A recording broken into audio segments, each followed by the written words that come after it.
সব লড়াইয়েরই একটা স্ট্র্যাটেজি হয়, সব রকম রান্নার রেসিপি হয়, এবং যখন কোনো রান্না ভালো হয় বা কোনো লড়াইয়ে কেউ জেতে, তখন সেই রেসিপি বা সেই লড়াইয়ের স্ট্র্যাটেজি নিয়ে আলোচনা হয়।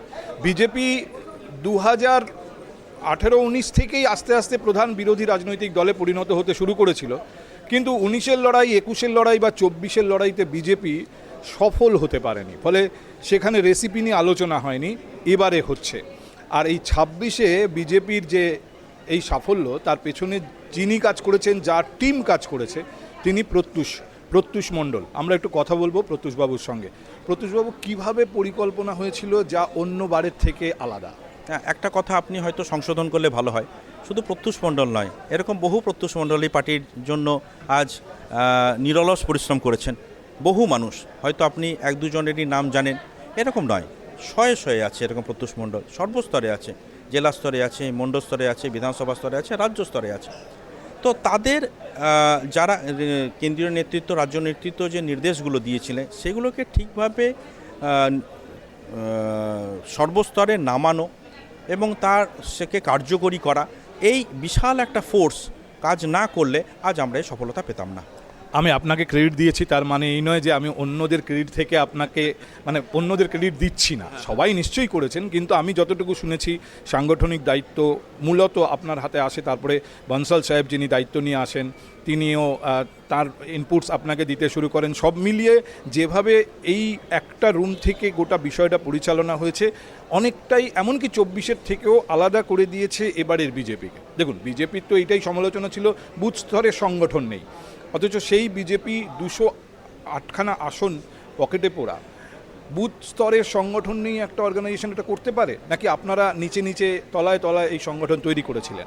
না, ঠিক যেটা বিজেপি এবার মানুষ দেখলো যে এই যে সংগঠন বলা, তো সংগঠন সবসময় প্রেস মিডিয়ায় দেখাবার বিষয়বস্তু নয়, সেটা অন্তরালেই থাকে, কাজ করে, ভোটে রেজাল্ট সেটা মানুষ দেখে।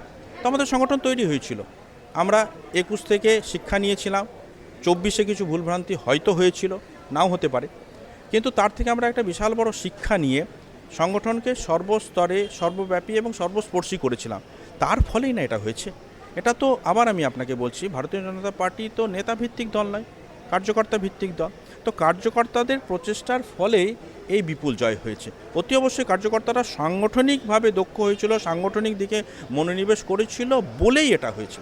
এছাড়া দ্বিতীয় কোনো পন্থা ভারতীয় জনতা পার্টির জানা নেই। আজ ভারতীয় জনতা পার্টি পশ্চিম ভারতবর্ষের যে অর্ধেকের বেশি, প্রায় 70% ভূখণ্ডতে পদ্মফুল ফুটিয়েছে, ওই একটাই মন্ত্র, কার্যকর্তার সাংগঠনিক দক্ষতা বিকাশ, তার মাধ্যম দিয়েই হয়েছে এটা। অন্য কোনো মন্ত্র নেই, অন্য কোনো ফর্মুলা নেই।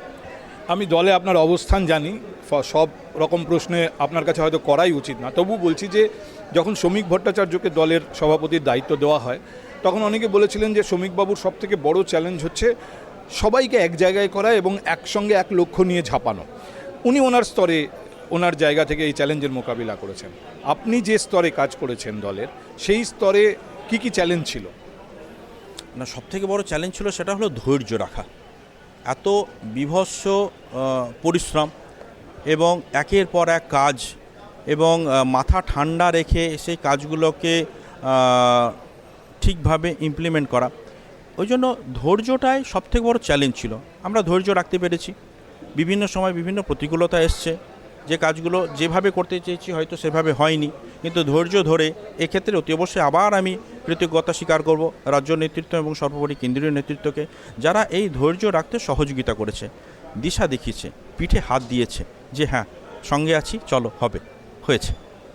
এবং হয়ে যাওয়ার পর এই সংগঠন যা আপনি তিলে তিলে তৈরি করেছেন, যে কোঅর্ডিনেশন তৈরি করেছেন, যে আন্ডারস্ট্যান্ডিং তৈরি করেছেন, এটাকে মেনটেন করাটাও চ্যালেঞ্জ নাকি পারপাস শেষ হয়ে গেছে? না, অতি অবশ্যই নয়, পারপাস তো অনেক দূর বাকি, এ তো সবে শুরু। কেউ কেউ আমাকে বলছিলেন যাক যাক হলো, আমি বললাম হলো নয়, শুরু হলো, সবে শুরু হলো, এখন অনেক অনেক পথ বাকি, এখান থেকে শুরু। অনেক ধন্যবাদ। এবং যদিও আপনি প্রার্থী হিসেবে জিতে আসেননি, কিন্তু আপনার জয় অন্য মাত্রার, সেই জন্য আপনাকে আলাদা করে আরেকবার অভিনন্দন। আমরা কথা বলছিলাম বিজেপির নেতা এবং অন্যতম সাংগঠনিক দায়িত্বে পাওয়া এবারের নির্বাচন এবং সফলভাবে তা পালন করা প্রত্যুষ মণ্ডলের সঙ্গে।